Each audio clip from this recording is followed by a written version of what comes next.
Good evening, everyone, and welcome. My name is Rebekah Givan.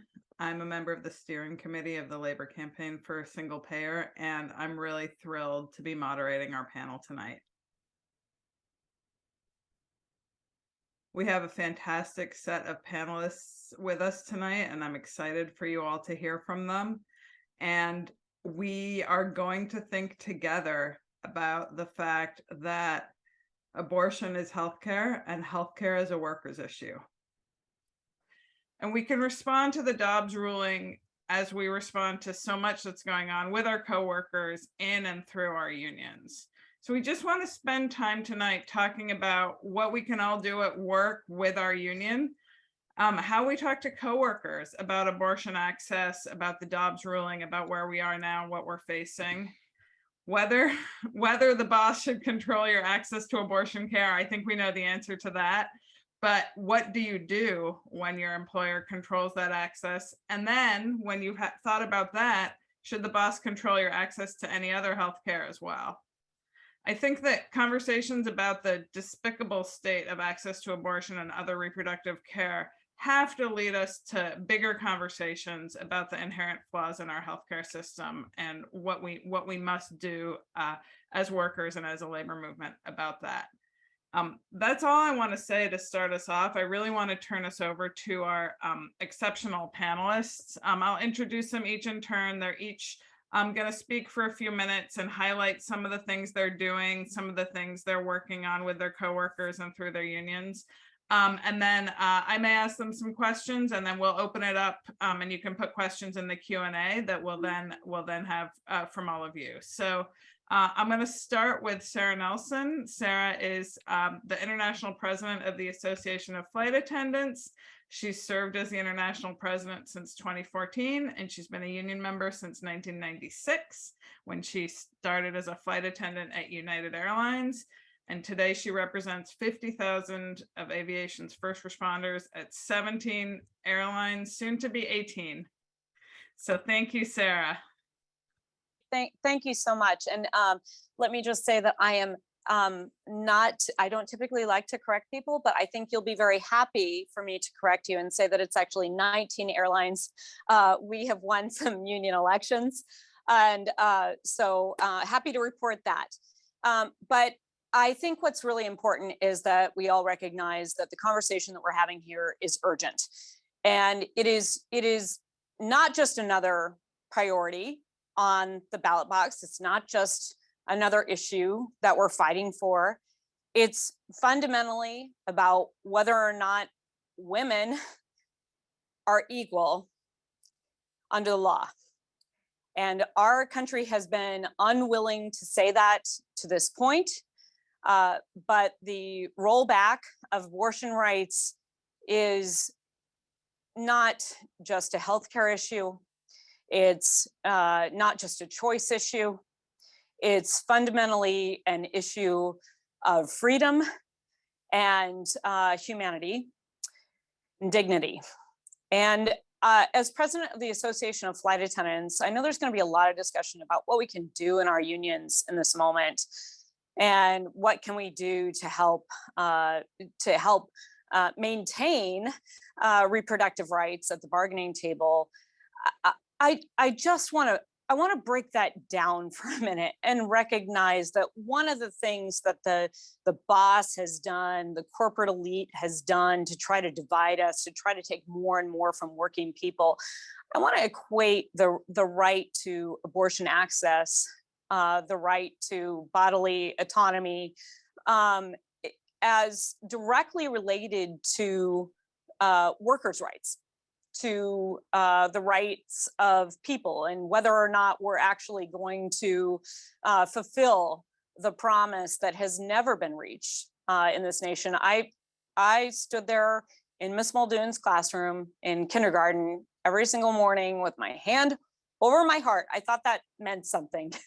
All of this felt very, very solemn, personal, and very like a mission. When I stood there, even as a 5-year-old, looking up at that flag and saying the Pledge of Allegiance every morning before we would start school, ending with the words, indivisible, with liberty and justice for all. And I want to just start by recognizing in our unions, we know the phrase, an injury to one is an injury to all. But I think that what we have to do is we have to take that very seriously into our hearts and actually own that and recognize that we have utterly failed to address that issue for women, for half of the population. If we were organizing, and I hope that we urgently are in every single workplace right now, we'd be looking at the different demographics, looking for the leaders, looking for the people who can bring the rest along. Well, Mother Jones said over 100 years ago, the capitalists say there is no need of labor organizing, except the fact that they themselves are continually organizing shows their real beliefs. And we have to understand that taking away a woman's right to access to healthcare, a woman's right to make her own decisions in her life, is taking half of the population off the table. It gives rape new meaning, the ability to control a woman her entire life. And it allows the boss to divide people along lines that weaken the working class, make it harder for people to organize because there's much more at stake. We know when people have a little bit, it's a little bit easier to organize because they have something to fight with. And today, in my union, 80% of the people that I represent, up to the point of that Dobbs decision, when they step off a plane, they step in this country, they step onto land where people have not been willing to recognize them as full and equal citizens under the law.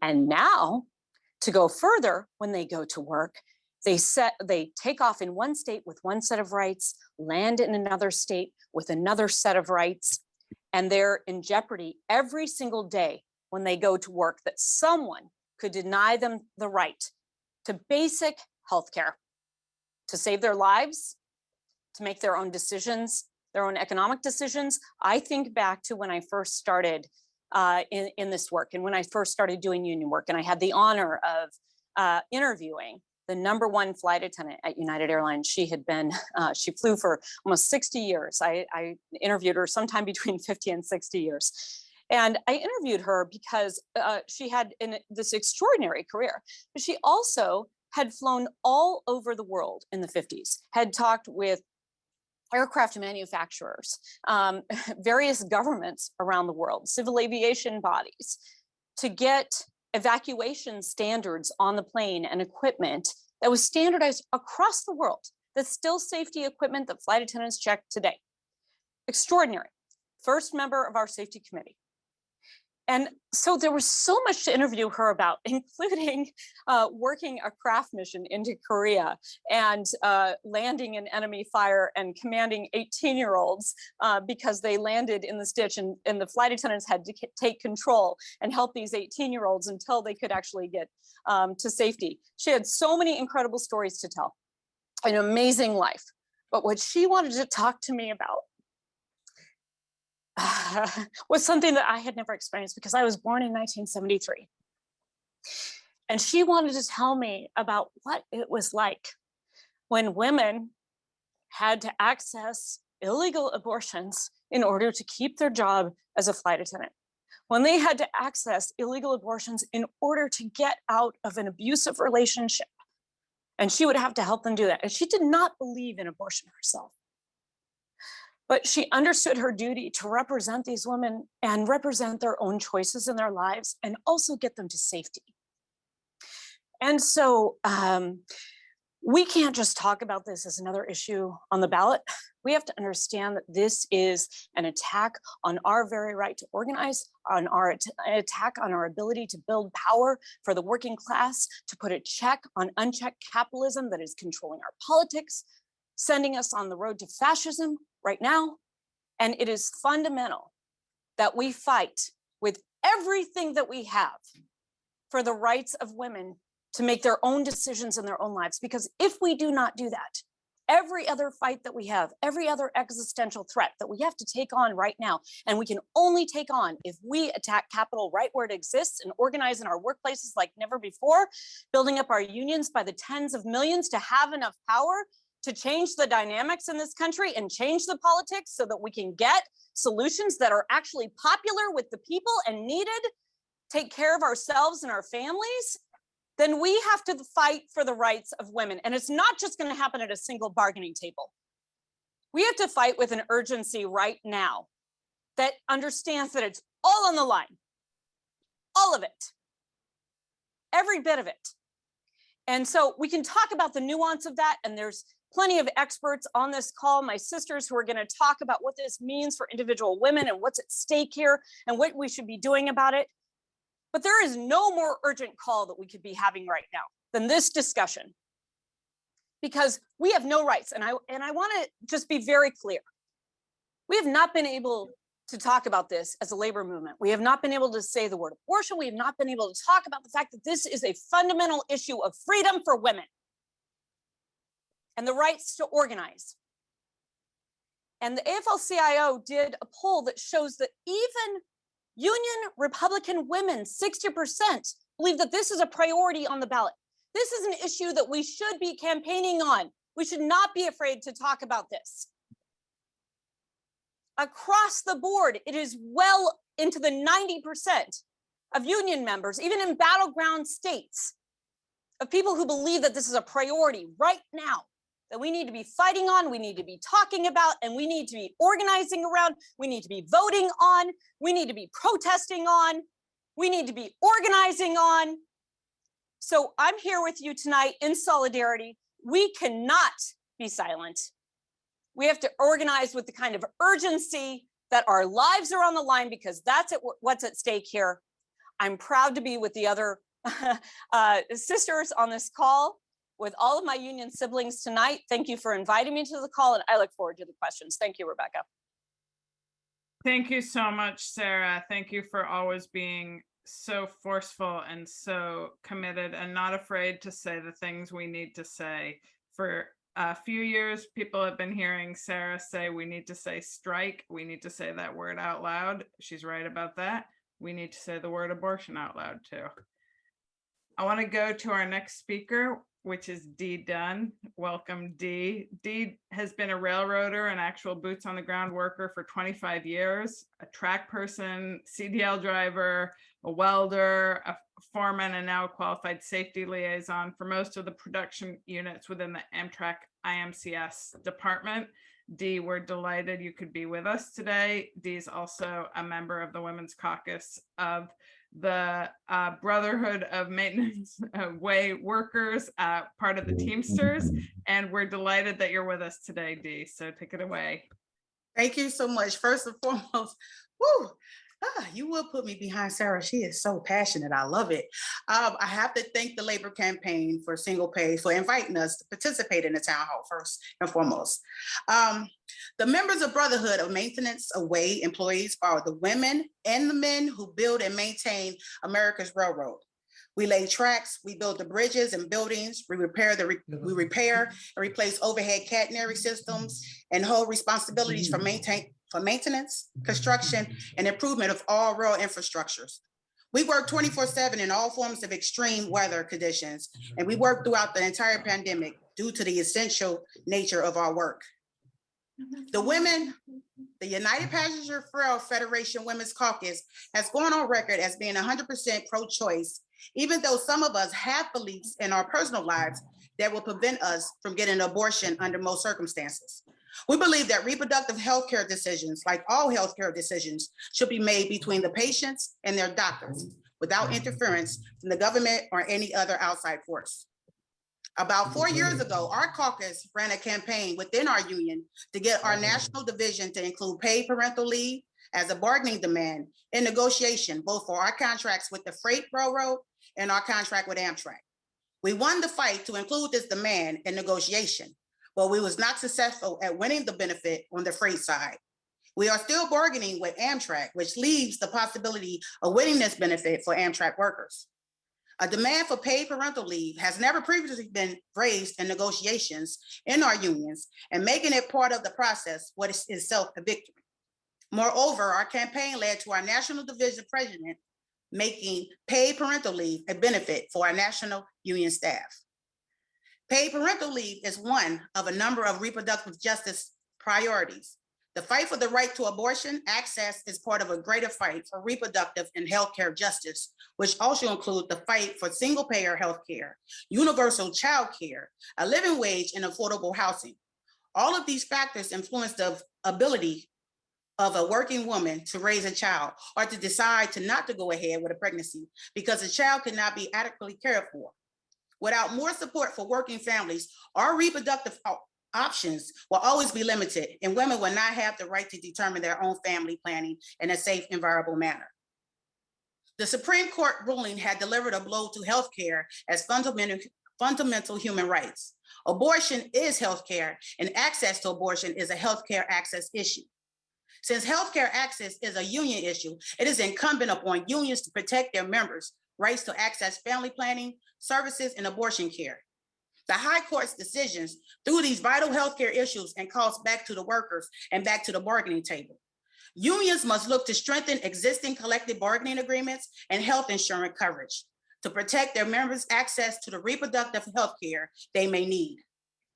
Our health insurance through Amtrak covers the cost of abortions even before the Supreme Court's decision was issued. Recently, our plans was upgraded by the union management group that oversees our health insurance plan to include coverage from the cost of access to abortions for employees living in states with law prohibiting abortions. This coverage extends to the women employees, the wife of our male employees, and dependent children. While this type of benefit is good to address the immediate need, long-term, it has the same problem as relying on your employer for any of your health care. For example, you lose your job, you lose your health care. You go on strike, you lose your health care. Employers limit wage increases because of the healthcare costs. Additionally, who really want to go to a boss and request their benefits because they are planning to have an abortion? These decisions are highly personal, and in such a case, women should have their privacy protected. We live in a nation that has greatly failed poor and working class people in terms of providing any economic support for the cost of raising children. In this environment, forcing women to bear children against their will is an outrage. At a time when we should be expanding equity to poor and working class communities, the decision to overturn Roe increases economic disparity among these very groups. The burden of this ruling, excuse me, I truly apologize because I'm nervous and I'm losing my grip. I know this is gonna happen. You're awesome, Dee. And we are hanging on every word and just wait. Thank you. Our health insurance, covers abortion even before the Supreme Court.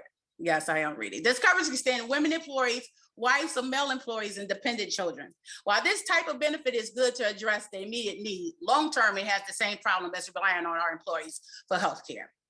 And again, for example, if we lose our job, we're gonna lose our health care. If we go on strike, we lose our health care. Employer limits wage increase because of healthcare costs. And like I said before, going to our managers to ask if we can have permission to get abortion, that's just not right.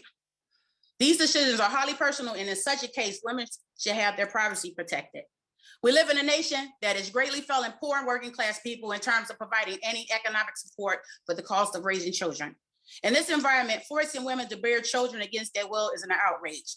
At a time when we should be expanding equity to poor and working class communities, the decision to overturn Roe increases economic disparity among these very groups.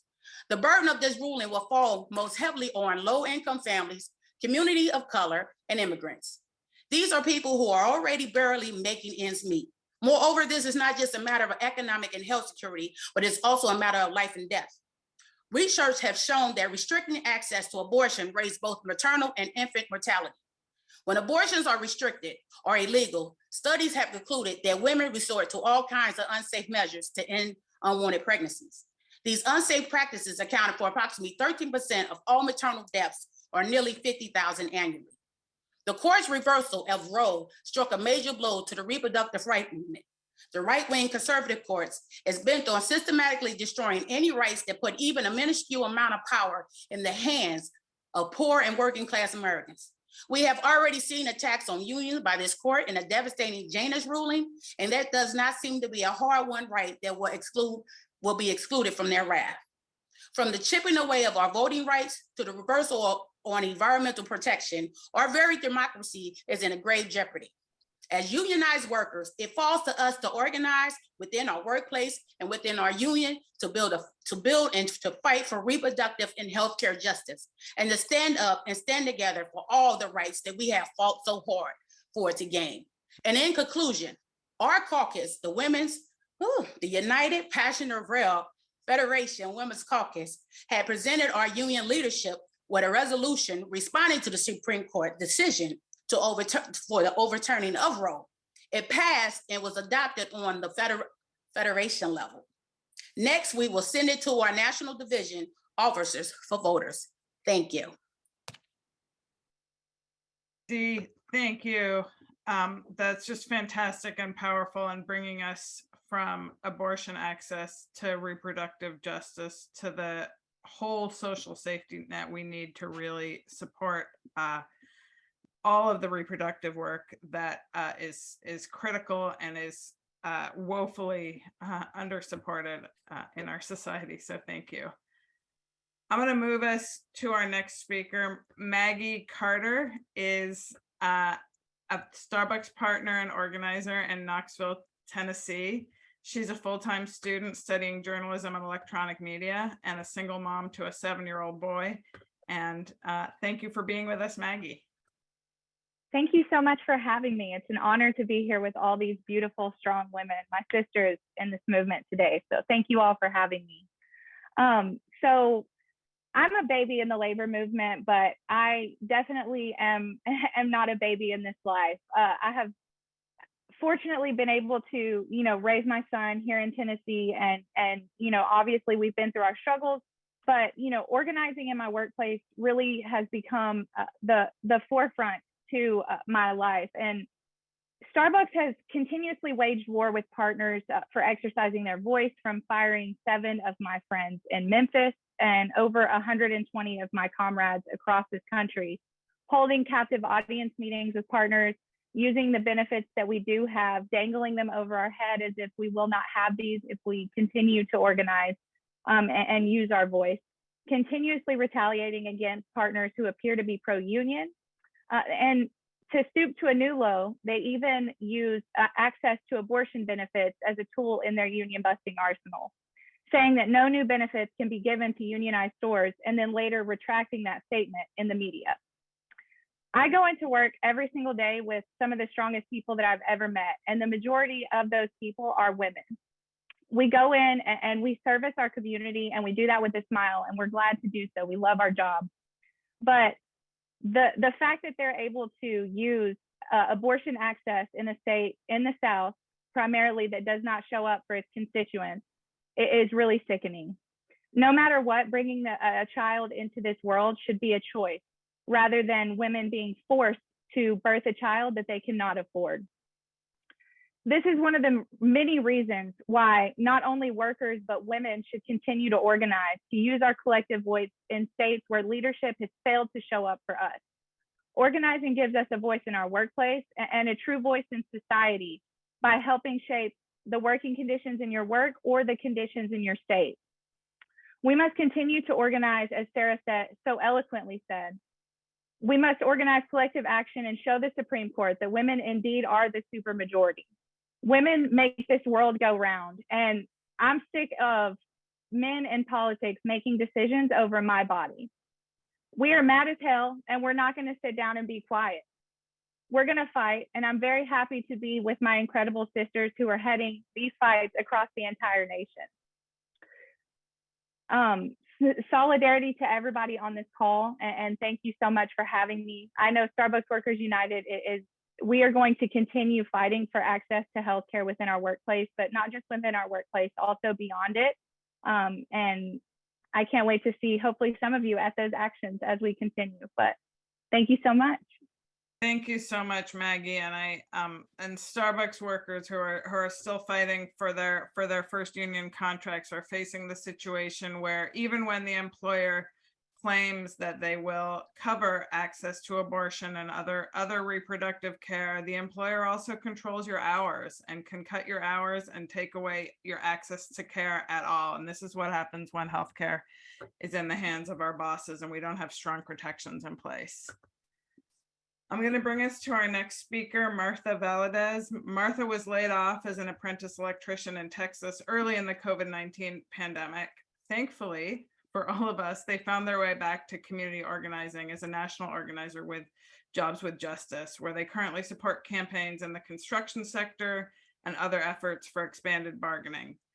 After attending the 2022 Labor Notes Conference and joining a number of News Guild trainings, Martha was re-energized to become an active member of the News Guild Abortion Access and Healthcare Autonomy Working Group and become a steward for their unit in the nonprofit sector. So thank you, Martha. Hey folks, hola, saluditos a todos. I'm really grateful to be here with you all. Thank you for inviting me.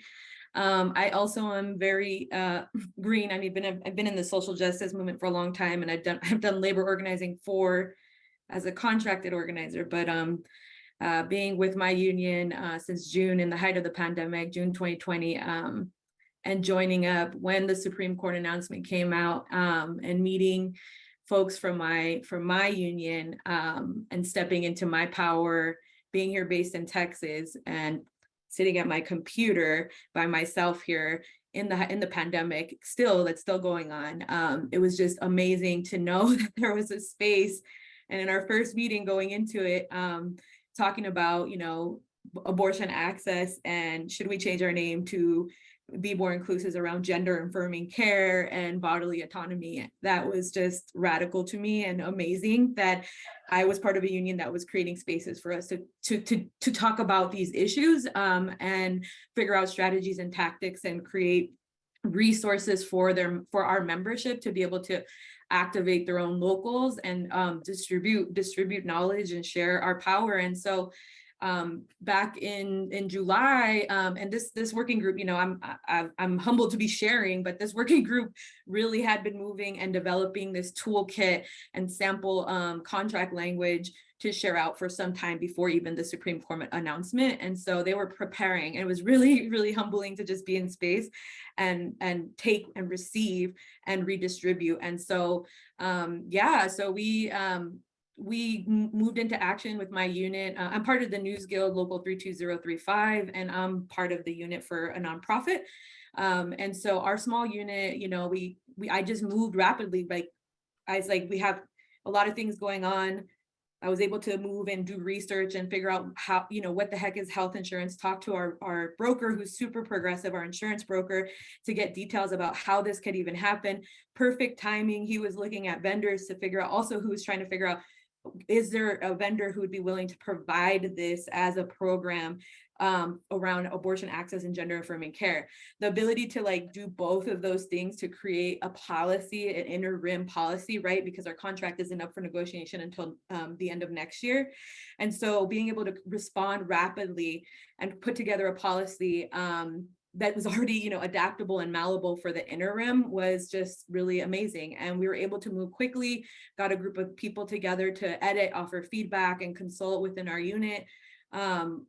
We took the draft back to Hill and Danielle from our, the News Guild, from our national reps, to be able, from the working group, to be able to really revise and edit and shape it. And I didn't know nothing about insurance, but I learned a whole lot about insurance policy and language. I just knew that my body was being limited here in Texas to be able to, even think to even, get gender affirming care or figure out what would I do if I needed to get an abortion there, the cost and everything. So this was an amazing policy, covers up to, what the taxable amount, which is up to $5,000 for travel expenses, for the care, for the service, even for assistance for a loved one to come and accompany you. And we, presented this in early August. My goal was to get this done by September. We had some other things come up internally that really caused the delay. But actually this past Monday, for the first time, I went into a labor management and union meeting to be able to present, deliberate, discuss, and really flesh out the details on the language to just get us to a point in saying like, and also just express myself and bring union members. It was the first time I came, and I think for the first time where union members came with us to a meeting with management to open up that space to say like, you know, to be part of that discussion. And so it was a few of us, right? Like we also have a big event going on this week that we had yesterday in DC, but it was just amazing to be able to bring folks together and to hear management say, like, this is important. We are aligned in our values. We're a progressive organization. We should be, right? And they understand the timeliness of this. And so we're hoping by, you know, like there weren't any major red flags. We're hoping like by the next few days or the next week, we should be getting a response to make this formalized policy accessible. And it, you know, this is important for us because it will be the first within the nonprofit sector that we know of. And it will be something that we could share and, you know, like continue moving and energizing other folks to do the same. And so, yeah, the policy is rad. It has around privacy, which is what a lot of other folks have brought up, around anti-discrimination, and just our overall like alignment and values around why this is an important issue around healthcare. So that's pretty much it for me. Thank you for allowing me to be in the space with y'all. Thank you so much, Martha. And I think what's fantastic about what Martha has been doing with their coworkers is they're actually bargaining and getting something that's going to be enforceable and that's going to help their coworkers immediately. Martha is one of our panelists coming to us from an abortion ban state where this is a problem now. This isn't about future insurance and what ifs. This is what they're all facing now. I'm going to bring us to our last panelist. Becky Nelson is a registered nurse working in Minnesota at an urban Minneapolis hospital and currently chair of the Minnesota Nurses Association Governmental Affairs Commission, where she works on state level legislative policy. She has decades of healthcare experience, including 21 years as an RN and 10 years of union leadership experience. So thank you, Becky. Thank you, everyone. This is really a tough act to follow. I'm really honored to be here. I'm honored to be asked to be on this panel. Bear with me. I'm not a professional speaker. I'm a nurse, actual practicing clinician. So again, my name's Becky Nelson. I work in Minnesota at a large urban hospital. Minnesota Nurses Association is about 20,000 members total throughout Minnesota and the Dakotas and Wisconsin. As she said, I'm elected leader with the MNA as the chair of the Commission on Governmental Affairs. As a clinician, my practice specialty area is peri anesthesia. So at work, I routinely do provide care for reproductive emergencies, other reproductive health issues, such as women that are having complicated miscarriages with hemorrhaging, women that need services for an ectopic pregnancy, women that are terminating their pregnancy related to birth defects in their first and second trimester. So this is really an issue that I work with almost every day and it's really close to me. I thought talking today about my personal nursing experience might not be exactly what you guys all want to hear. I don't think this is quite the audience for that, but let's just suffice it to say that my own personal practice would be made much more difficult if reproductive health care access in Minnesota was restricted or banned entirely. We would see a lot more emergencies. You know, we are used as nurses to dealing with emergencies, but do not think for 1 minute that this isn't hard on us personally. You know, almost every time I have to care for a woman that has a reproductive health issue that comes in the middle of the night at 2 a.m., I end up crying in the elevator. It's a real thing. It's a real workplace issue for us. And this is one reason why I feel so strongly about this. So what I want to talk today about really is what the Governmental Affairs Commission did on this issue. So we recently passed, under my leadership, I guess, a resolution, and we titled it Organizational Support for Women's Rights to Reproductive Health justice. We had our annual convention in early October, just a few weeks ago, and that's what happened. I do have the copy of the resolution if anybody wants it on the screen, or I believe the moderators here can email it to you if you want a personal copy. So I wrote the resolution. It passed through the Governmental Affairs Commission and got an endorsement from the board of directors.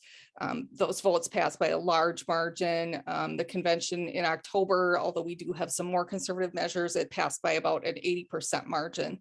And why we did this, the M&A previously did not have a position on reproductive justice. And my understanding is that former leaders didn't want to take it up because they were afraid to do so and they thought that it was divisive. So, you know, although there were some historical barriers to getting this work done, it ultimately proved, you know, to be a choice, proved to be a popular position, and it really passed without a lot of difficulty. So what our resolution allows the Nurses Association to do now is to, number one, work in coalition with organizations that support issues around reproductive justice and women's healthcare, like the Planned Parenthood, for example, or other local organizations. So number two, it enables our lobbyists to support state legislation that would codify women's healthcare rights. So this is a big deal, you know, after the breakdown of Roe versus Wade for everyone in the country. And in Minnesota, we're concerned about it as well. And number three, it prohibits the M&A from endorsing anti-choice candidates for elected office in the state of Minnesota.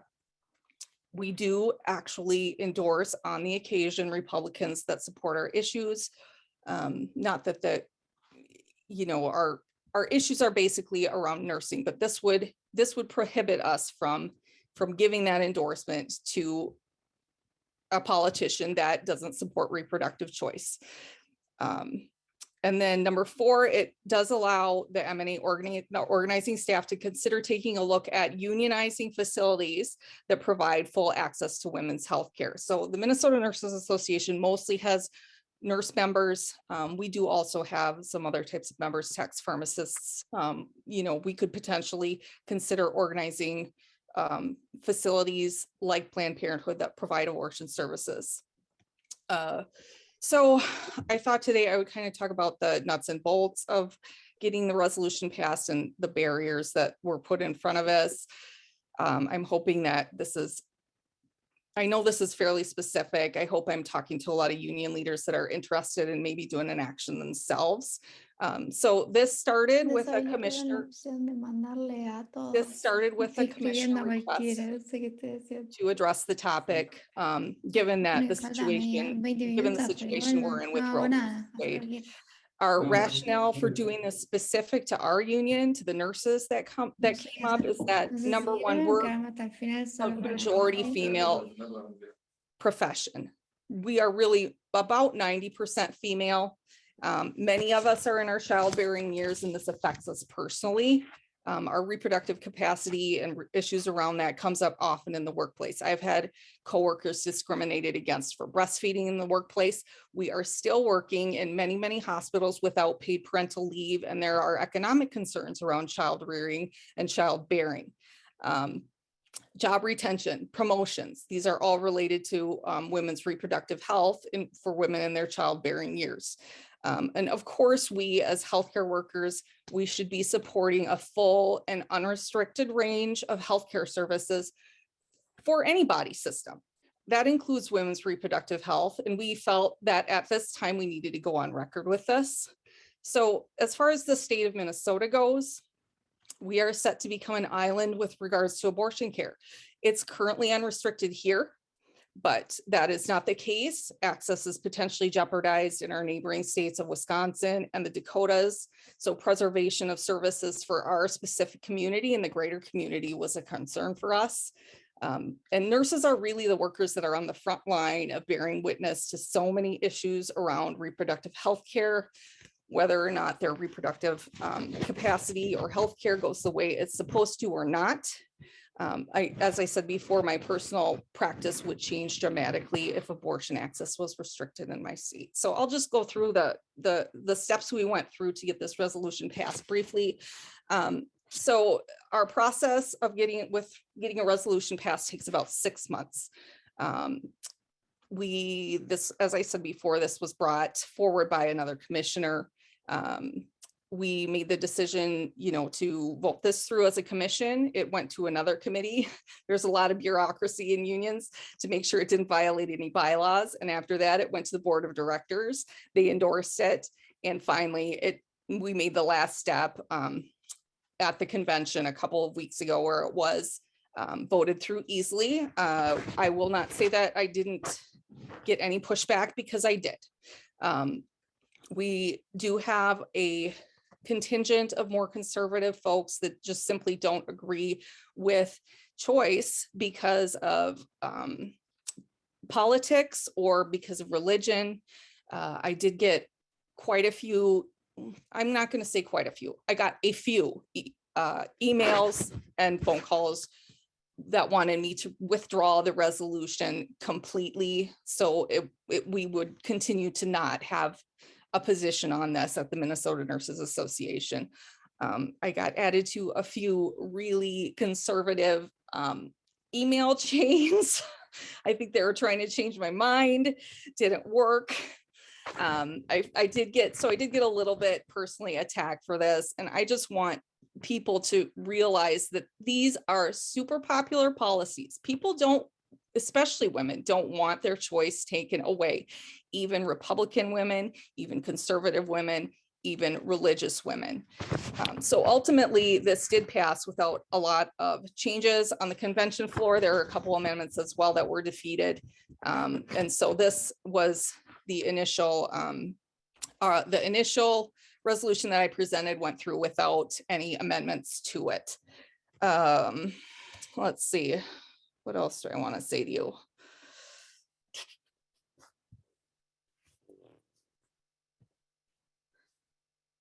Yep. So yeah, that is about all I wanted to say. I just want to say, I'm super proud that the M&A resolution titled Organizational Support for Women's Reproductive Health is policy now at the M&A. Again, it passed with a little more than 80% vote. And I just want to encourage any member leaders that are on the call that may want to engage their union on this, that it isn't as scary as you think it is. There may be some pushback from your more conservative religious contingent of members, but ultimately what you've been hearing in the media regarding pro-choice positions being popular with a wide swath of the general population has really proven to be true in my instance. So our members are all over the map politically, and we did get it done. So thank you guys for your time. Thank you so much, Becky. If folks have questions, you can put them in the Q&A, and I think we'll also go ahead and open up the chat, and we will share some of these resolutions that folks have passed in their local or their federal state feds. Some of the things that we hope that everybody here will consider doing, one is passing a resolution in your local or in your larger federation. Another is bargaining stronger protections and looking at the language you have if you have a contract and making sure it's strong enough, and if it's not, going back and trying to strengthen it. The other is political action. Some of us can be easily turned off by politics, but it does make a difference. It does matter, and we've seen that with the Dobbs ruling perhaps more clearly than many other things in recent times. And so making sure you take political action and support those candidates that support choice and support abortion access and reproductive justice.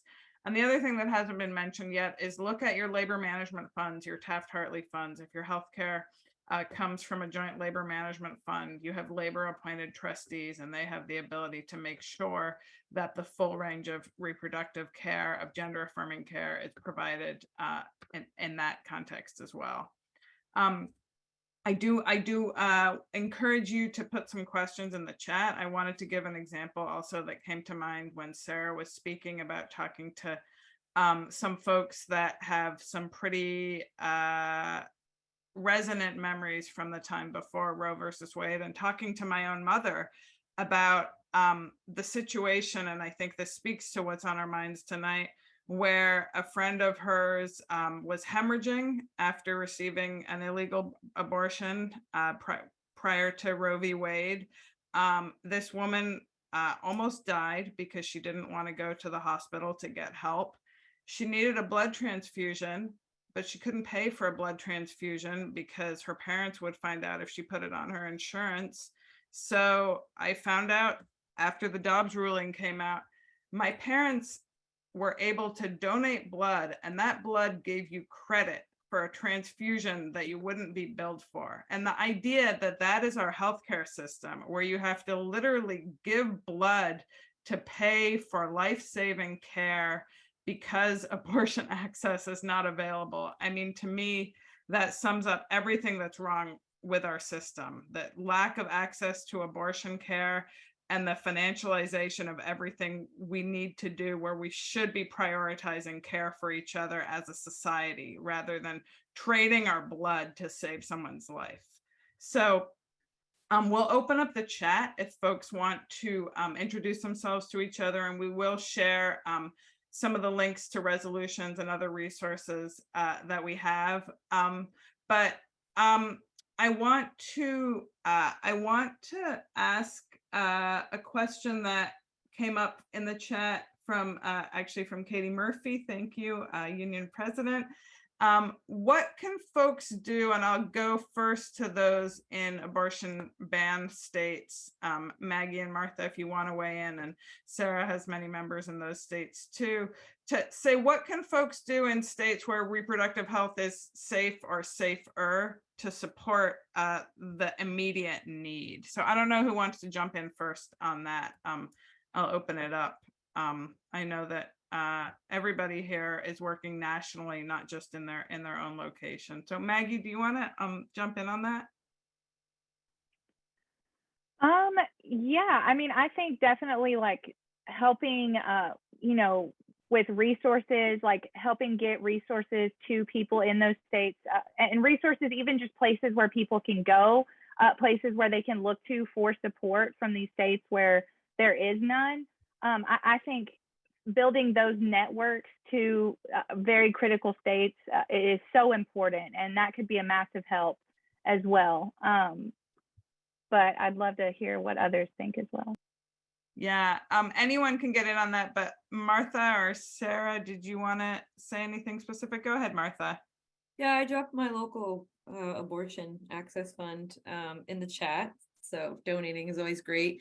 I think, yeah, making connections with folks, right? Like, it's a real privilege that we have insurance broker that helped us to be able to, for me, who has an organization based in DC, to be able to, you know, access a service outside of my state. But for folks and unions here in the state, it will be a lot harder. It will be a lot more complicated for insurance-based services here in the state. And so I think it's really, you know, looking to build solidarity, build connections, build resources for, you know, folks who may not be represented, may not be in a union, right? Or may not have a union, right, in a right to work state that doesn't have access to an insurance benefit, and isn't there yet in terms of figuring out a strategy or a tactic or a breakthrough to really find that. So I think it's right. It's like finding solutions for folks to be able to get to services and needs is what I would say is the best bet, is like connecting with folks out of those states, and particularly organized, you know, folks who have experience doing this supportive care is important. Thank you, Martha. Sara. So Rebekah, we have all of our airlines provide travel paid for to states where our members can get full access to healthcare. And so that's important. It's important to share that. But I want to just, and I want to be very clear. I thank you so much for saying that we have to take care of the people who need help right now. There are people who are being denied help right now. But we also have to be definitive about the fact that this has to be overturned immediately. That is, it is urgent that we overturn this immediately, that we pass a law that provides women with full and equal rights under our laws, period. And so when the Dobbs decision came out, I wrote to each of the airline CEOs and asked them to speak out. And only 2 put out publicly their policy on travel. Okay, now, many of them wrote to me and said, we're going to communicate with the employees and tell them this. They were all afraid to say something. I think it's really important that we recognize that women are the fixers. Women have cleaned up the messes. We've made things work. We're used to being marginalized. We're used to being cast aside. We're used to not being asked what we think. We're used to people thinking that we should get less, or that we should just make everyone comfortable. It's really time for us to make people uncomfortable. Every single one of those CEOs is a man. Every single one of them has children. And maybe they only have children because the people that they had children with had access to full healthcare. And so who knows what that history is, but as Becky said here very eloquently, this, and I think Dee mentioned this as well, when people have full access to healthcare, you have, fewer infant mortality, you have fewer deaths of women in childbirth, and that affects women in socioeconomic brackets completely differently. And of course, women are still going to get abortions. Women who have money and have access will be able to get those abortions. Other women will die. And so we need to be really clear with the companies. One of the things that we haven't talked about here is putting real pressure on these corporations that say that they want to sell airplane tickets to women, that say that they want to sell coffee to women, that say that they want to get goods and services and open up the supply chain jobs to women too. All of this is bullshit. They all have their D&I committees. We need to be calling on each one of these corporations to speak out right now and say how this is going to harm their business, say that this country has to reverse this. Otherwise, the people that they are calling their customers and their bread and butter, their business, will not be able to access that, will not be able to be consumers, will not be able to be workers, will not be able to do all of these things. We have to make people really, really, really uncomfortable, because as Becky said, we're trained for emergencies. But as I know, as a safety professional and the work that we do in safety, we try really, really, really hard to make sure that no emergencies are created, that we're not adding to the emergencies that are happening. So these corporations right now with their silence are adding to the emergencies, adding to the hell that Becky and her coworkers are going through. And we have to understand as the working class that if we're not on top of this, we are undermining our ability to hold capital accountable, to change everything else that we want to change. And I'm starting to repeat myself, but I really think that this is one piece that is missing. Corporations have spoken out on other social issues, and we cannot be afraid as women to demand that they speak out on this too. Thank you, Sara. That's absolutely right. We just have a few minutes left. I would like to ask the panelists to weigh in about how to talk with your coworkers who may not be as on board. Becky gave some great examples of coworkers who think it's too political, or it's not a workplace issue, or we should focus on bread and butter. And I'm sure everybody here, I'm going to give Dee the opportunity to get in first, but I'm sure everybody has been having these conversations. So how do you talk with your coworkers who may not be on board? Well, pretty much what we do as the Women's Caucus, we hit all our lodges. We have working with a lot of men is crazy. And we use the tactic, what about your family? What about your daughters? What about your wives? So when we go to the lodges, we speak on all issues. And the beautiful thing about it, they listen to us. And the support we have with the union. And that's what's the crazy thing is, compared to listening to everybody else working in environments with mostly females, and then we're working in an environment with mostly men, and we're getting the support that is needed. So talking is not only in the workplace, but outside the workplace. And like now, we have these elections going on. We want to take it to the street. We're going to do whatever we need to keep it going, to let it be heard. We're not going backwards. We're going to keep pushing forwards for our rights, for for all healthcare rights, period. Thank you. Thank you, Dee. I don't know what you're going to run for next, Dee, but you have my vote. Anybody else want to weigh in? Becky said a little already, but maybe Maggie has some thoughts on coworkers who are in different places with this issue and how much you're talking about it when you tell them it's a workers issue. Yeah, for sure. I mean, this is definitely a workers issue, especially being at Starbucks. I think there's three mothers that I work with, and two of them are single mothers. So we obviously identify with this issue, but fortunately, at Starbucks, we do have a little bit more progressive of a workforce. So, I haven't run into this issue, but I do think that if I did run into it, I would take a very similar approach to Dee and say, what about if it was your daughter or your sister or your cousin who is about to graduate college, or any of these scenarios that happen to women every single day. That's got to bring some empathy for someone. And also, not only that, we have record inflation right now. We don't have a system that supports working mothers in a way to where we can afford to take the time off work.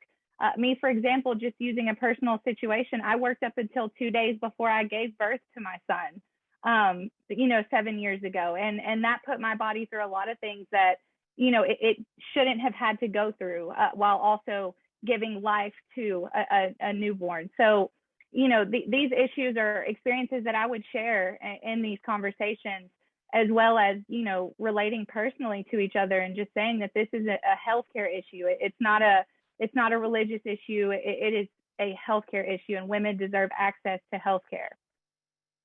I think, yeah, that's absolutely right.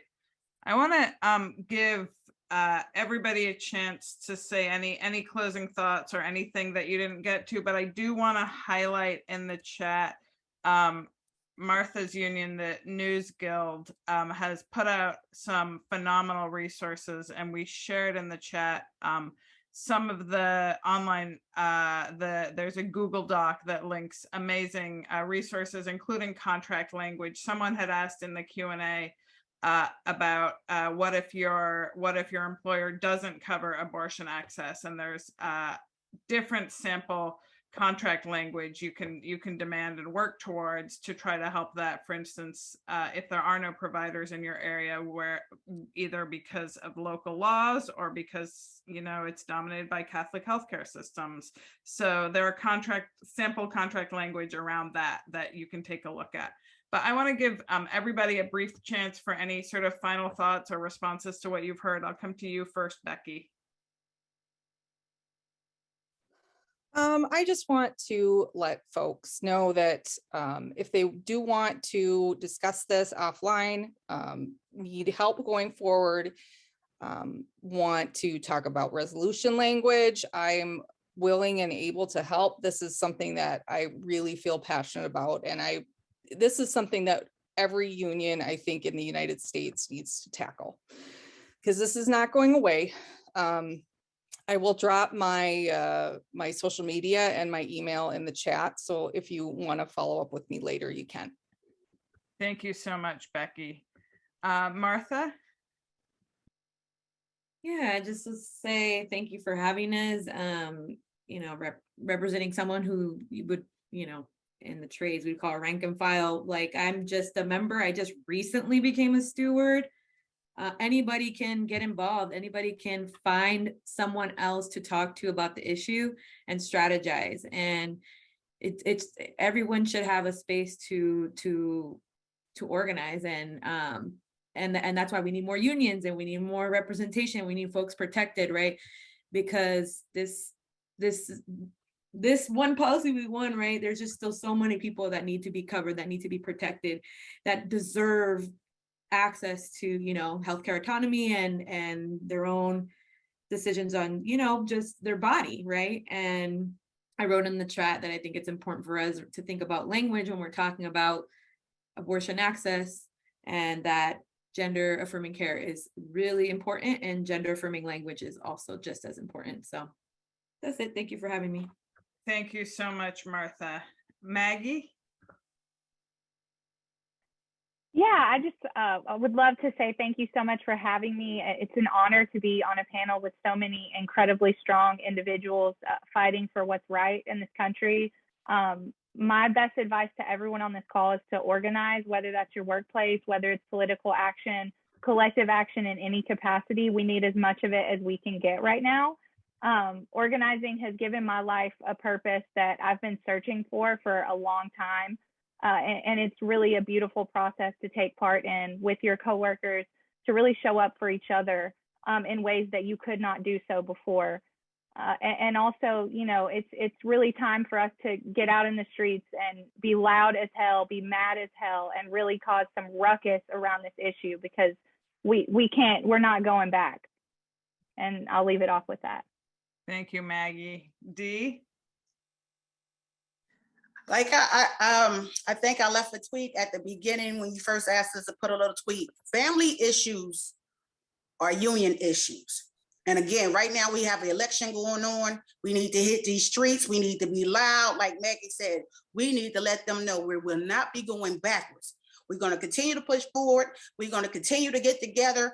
Our caucus, we also have our resolution in the link. Check it out. Again, we're going to keep pushing forward on all this. We're not going to stop until everybody's equal, until everybody get health care. One nation, as they say, under who? Thank you again for inviting us. Thank you, Dee. And Sara? Thank you so much, Rebekah, and thanks to everybody. I think everyone said this at one point, but Dee said it very directly. When we spoke up in our union meetings, our union siblings listened. And so we need to be inclusive. We need to speak up. We need to recognize that the labor movement is not just the people who are already in unions, but all the people that we need to reach out to and get unions into their hands.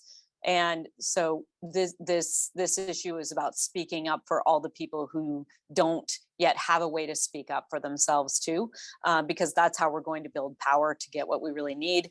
And thank you so much to Single Payer for linking this right back to Medicare for All, healthcare as a human right.